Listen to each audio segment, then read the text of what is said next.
সমালোচিত ২১শে August grenade হামলার মামলায় খালাস পেয়েছেন মৃত্যুদণ্ডপ্রাপ্ত সাবেক স্বরাষ্ট্র প্রতিমন্ত্রী লুৎফুজ্জামান বাবর। আবারও বাংলাদেশ বিরোধী ঔদ্ধত্যপূর্ণ বক্তব্য দিলেন পশ্চিমবঙ্গ রাজ্য বিজেপি নেতা শুভেন্দু অধিকারী। দর্শক আবারও কথা বললেন বাংলাদেশ বিরোধী ভারতীয় এই বিজেপি নেতা বললেন বাংলাদেশ দখল করতে। আজও কি পারবে বাংলাদেশ দখল করতে, তা আপনারা বিস্তারিত সম্পূর্ণ ভিডিওতে দেখতে থাকুন। বৃহস্পতিবার কলকাতার ধর্মতলায় বাংলাদেশ বিরোধী সমাবেশ হয়। বিজেপি নেতৃত্বাধীন উগ্র হিন্দুত্ববাদী বিভিন্ন সংগঠনের উদ্যোগে এই সমাবেশ হয়। সেখানে বাংলাদেশ বিরোধী বিতর্কিত নানা বক্তব্য দেন তিনি। বাংলাদেশ দখল করে অখণ্ড ভারত গড়ারও হুঁশিয়ারি দেন শুভেন্দু অধিকারী। এ সময় বাংলাদেশে কথিত সংখ্যালঘু নির্যাতন নিয়েও কথা বলেন শুভেন্দু। অভিযোগ করেন বাংলাদেশের বিভিন্ন স্থানে সংখ্যালঘুদের উপর নির্যাতন চালানো হচ্ছে। এ সময় পশ্চিমবঙ্গ রাজ্য সরকারকে বাংলাদেশের অন্তর্বর্তী সরকারের তুলনা করেন বিজেপির এই নেতা।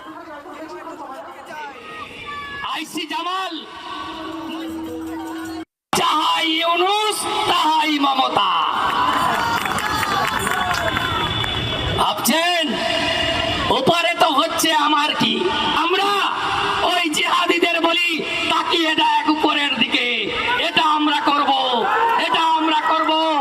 অখণ্ড ভারত দিন অপেক্ষার পর রায় পেয়েছেন, তাই সন্তুষ্টির কথা জানিয়েছেন লুৎফুজ্জামান বাবরের স্ত্রী তাহমিনা জামান। স্বামীর খালাসের রায় শুনে আল্লাহর কাছে শুকরিয়া আদায় করেছেন তাহমিনা। তিনি বলেন, দীর্ঘ অপেক্ষার পর অবশেষে ন্যায় বিচার পেয়েছি, এজন্য মহান আল্লাহ তাআলার প্রতি শুকরিয়া জানাই, আলহামদুলিল্লাহ। রোববার রায়ের পর তাৎক্ষণিক এক প্রতিক্রিয়ায় এসব কথা বলেন বাবর পত্নী। তিনি আরো বলেন, ন্যায় বিচার পাওয়ার আশায় এতদিন অপেক্ষা করা যে কি কষ্ট, তা একমাত্র ভুক্তভোগীরাই বলতে পারবে। আদালত আমাদের ন্যায় বিচার দিয়েছেন। সঙ্গে থাকা বাবর পুত্র লাবিব ইবনে জামান বলেন, আমাদের কোনো মন্তব্য নেই, ন্যায় বিচার পেয়ে আল্লাহর কাছে শুকরিয়া আদায় করছি।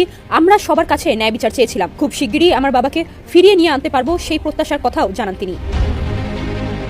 এর আগে রাজধানীর বঙ্গবন্ধু অ্যাভিনিউয়ে ২০০৪ সালের ২১শে আগস্ট আওয়ামী লীগের সমাবেশ গ্রেনেড হামলা মামলায় আপিল করে আজ রবিবার খালাস পান বিএনপির ভারপ্রাপ্ত চেয়ারম্যান তারেক রহমান সহ মামলার সব আসামি। রোববার বিচারপতি এ.কে.এম. আসাদুজ্জামান ও বিচারপতি সৈয়দ এনায়েত হোসেনের হাইকোর্ট বেঞ্চ এ রায় দেন। ২০১৮ সালের ১০ অক্টোবর বিচারিক আদালত সাবেক স্বরাষ্ট্র প্রতিমন্ত্রী লুৎফুজ্জামান বাবর ও বিএনপি নেতা আব্দুস সালাম পিন্টু সহ ১৯ জনের মৃত্যুদণ্ড দেন। একই সঙ্গে বিএনপির senior vice chairman Tarique Rahman সহ ১৯ জনের যাবজ্জীবন কারাদণ্ড দেওয়া হয়। বিভিন্ন মেয়াদে কারাদণ্ড দেওয়া হয় অপর ১১ আসামিকে। পরে ওই বছরের ২৭শে নভেম্বর মামলার বিচারিক আদালতের রায় প্রয়োজনীয় নথিসহ হাইকোর্টের ডেথ রেফারেন্স শাখায় পৌঁছে। পাশাপাশি কারাবন্দী আসামিরা আপিল করে। ২০২২ সালের ডিসেম্বরে এই মামলার আপিল শুনানি বিচারপতি শহীদুল করিমের নেতৃত্বাধীন বেঞ্চে শুরু হয়। এ কারণে নতুন বেঞ্চে আবার শুনানি শুরু হয়।